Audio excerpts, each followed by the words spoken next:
عليكم السلام.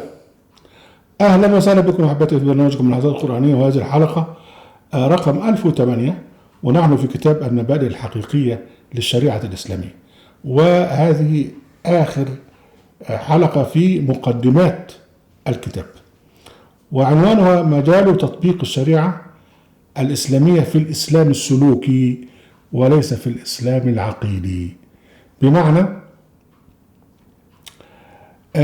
احنا قلنا في الحلقة السابقة ان الشريعة الإسلامية بتنبع من لا إله إلا الله، اللي هو الإسلام العقيدي، اللي هو الإسلام القلبي، اللي هو التقوى. لكن والتطبيق بتاعها ينبغي أن تكون في إطار التقوى، لأن الذي سيحاسب على ذلك هو الله سبحانه وتعالى يوم القيامة. لكن احنا دلوقتي بنتكلم بقى في الواقع اللي موجود في المجتمع. الواقع الموجود في المجتمع موجود في المجتمع، حتى كان في عهد النبي كان في منافقين وكان في مؤمنين. يعني ربنا قال لهم يا الذين امنوا انما الخمر والميسر والانصاب والازلام رجس من عمل الشيطان فاجتنبوه لعلكم تفلحون. اذا كان بيشربوا خمر ويعملوا ميسر وبيعكفون على الاصنام والحون. وكان في بقى غير المنافقين كان في ضعفاء، يعني الذين في قلبهم مرض والمرجفون في المدينة إلى آخر. يعني لما تخش على الواقع بقى، الواقع حاجة تانية، الواقع فيه كذا كذا. فهل بقى في التطبيق نطبق بقى لا إله إلا الله، بمعنى أن أنت بس تعالى يا ابني، أنت بتؤمن بالأضرحة اعدموه. تعالى يا ابني، انت بتقدس البشر اعدموه. لا لا لا،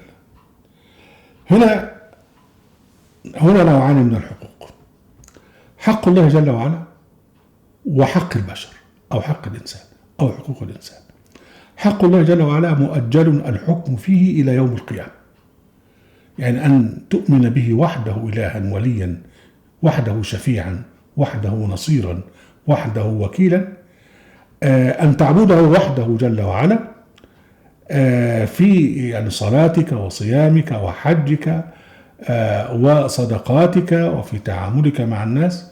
يعني ده يعني اللي هو حق التقوى، ده ربنا هيحاسب عليه يوم القيامة. لكن ليس مهمة الحاكم ولا مهمة الدولة ولا مهمة صياغة الشريعة أن تدخل في هذا المجال. ليه؟ لأن ذلك يعني شيء اختص الله جل وعلا به ذاته. قل اللهم فاطر السماوات والأرض عالم الغيب والشهادة أنت تحكم بين عبادك فيما كانوا فيه يختلفون. البشر مختلفون في أمور العقيدة، اللي هو الإسلام العقيدي، اللي هو يعني أن تسلم قلبك لله جل وعلا، أن تسلم جوارحك لله جل وعلا. قل إن صلاتي ونسكي ومحياي ومماتي لله رب العالمين لا شريك له وبذلك أمرت وأنا أول المسلمين. هذا الجانب مرجعه إلى الله جل وعلا، وده هنعرض ليه بالتفصيل طبعا في المبادئ فيما بعد. الذي يعني تختص به الشريعة في التطبيق هو الإسلام الظاهري، الإسلام السلوكي، السلام.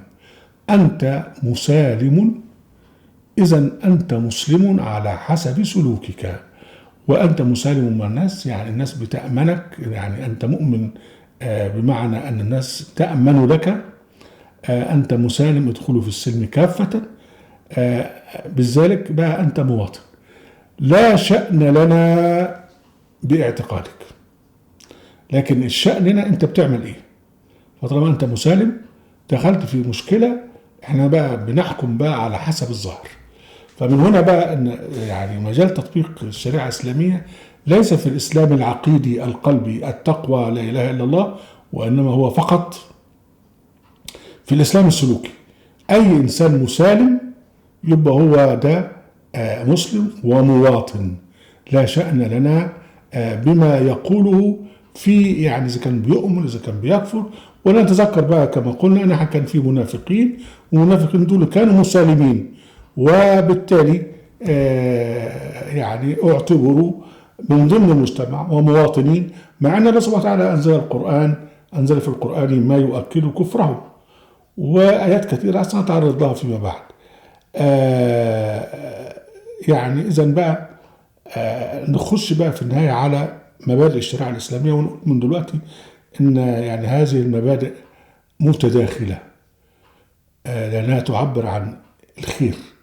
فالمبدأ هي المساواة، الديمقراطية المباشرة أو الحرية السياسية، حكم الشعب وتحريم الاستبداد، الحرية المطلقة في الدين، العدل، السلام، حق الحياة، التخفيف والتيسير ورفع الحرج، والرحمة. هذه كلها تتناقض بقى مع التشريعات اللي موجودة في كتب الفقه، خصوصا كتب الفقه السني الحنبلي. أهلا وسهلا بكم أحبتي في برنامجكم لحظات قرآنية، وفي قناة أهل القرآن، وفي موقع أهل القرآن. لا تنسوا المشاركة بشير ولايك، وعليكم السلام.